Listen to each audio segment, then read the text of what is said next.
सोलोंथाइ बिफाननिफ्राय बर' फरायसाफोरनो मोजां रोखोमनि दख'ना होयैनि गोख्रों अजद।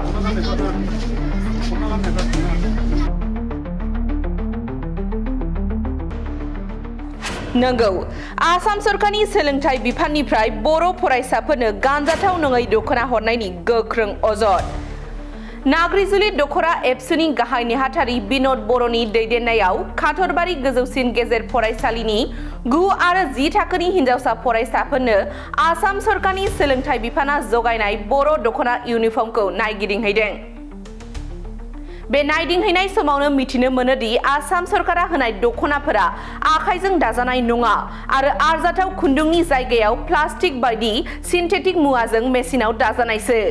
थारैनो आसामनि सोलोंथाइ बिफाननिफ्राय फरायसाफोरनो जगायनाय बर' दख'ना आरो ब्लाउसआ गनायजाथाव आरो गानजाथाव नङा। बेखौ लानानै नाग्रिजुलि दख'रा एबसुनि गाहाय नेहाथारि बिनोद बर'आ गोथौ दुखु मोननाय फोरमायो आरो बर' फरायसाफोरनो दोरोङारि गुन गोनां खुन्दुंनि आखाइजों दानाय बर' दख'नाखौ फरायसाफोरनो होनो थाखाय सरकारनिसिम खावलायहरो।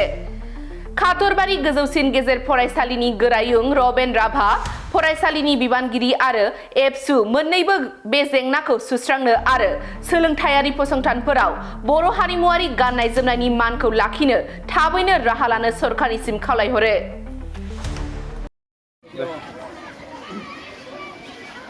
जोङो नाग्रिजुलि दख'रा दुलाराय बर' फरायसा आफादनिफ्राय खौरां मोननाय लेखायै जोङो काथरबारि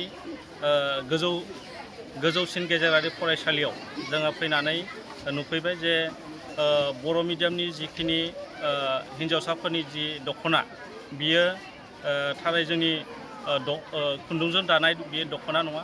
बियो थान जि बायनानै बेखौ मोनसे मेसिनाव प्रिन्ट खालामनानै होनाय बियो जि बियो दख'ना महरै गाननो हानाय मोनसे अबस्थायाव गैया। दा बेखायनो नाग्रिजुलि दख'रा दुलाराय बर' फरायसा आफादनिफ्राय बेनि सायाव जोङो गोख्रोङै सोंखारिदों जे आसाम सरकारनि जि सोलोंथाइ बिफाननि मन्थ्रि मानगोनां रनज पेगु बिथाङा जे बेनि सायाव गियान गैया, दख'नानि सायाव गियान गैया मोनसे दुखुनांथाव बाथ्रा।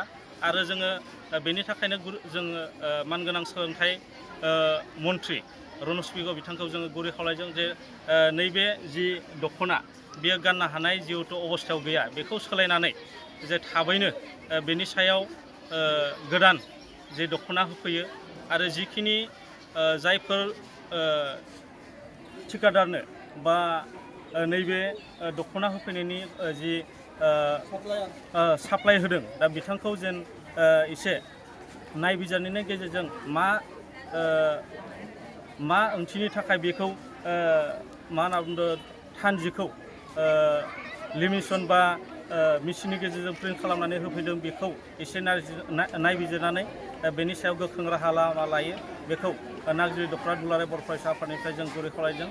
आरो बेखिनियाव जों मोनसे गुरै खावलायनाय जे नैबे दख'ना जिखिनि साप्लाय होफैबाय बेखौ जोङो नाग्रिजुलि दख'रा दुलाराय बर' फरायसा आफादनिफ्राय जोङो राननो होआ आरो बेखौ जिखिनि दङ बेखौ बेबायदियैनो जोङो दोननो थाखाय जोङो गुरै खावलायदों। आरो बेनि सायाव जुदि जिखौ राननाय जायोब्ला बेनि सायाव जोङो गोख्रोङै गणतान्त्रिक हाबाफारिनि गेजेरजों जोङो सोमावसारनो थाखाय साखाफारा जानानै दङ। दा ओंखायनो जोंनि आसाम सरकारनि गिबि मन्थ्रि मानगोनां डक्टर हिमन्त बिश्व शर्मा बिथांखौबो जोङो गुरै खावलायदों जे सोलोंथाइनि बिथिङाव अन्तत जेबो राजनिति खालामा। सोलोंथाइ बिथिङाव सोलोंथाइ होनायावथ' बेर्थ जाखादोंआनो, खिन्थु ड्रेसनि बेलायावबो राजनिति खालामनायखौ जोङो दुलाराय बर' फरायसा आफादनिफ्राय जोङो दुखु मोननाय फोरमायदों। इयुन समाव जे बेफोरबायदि सोलोंथाइ बिथिङाव जेबो सोलोंथाइ होनाय बा ड्रेस होनायाव जेबो राजनिति खालामा, बेनि थाखाय आङो नाग्रिजुलि दख'रा दुलाराय बर' फरायसा आफादनि जानानै गुरै खावलायनाय जाबाय।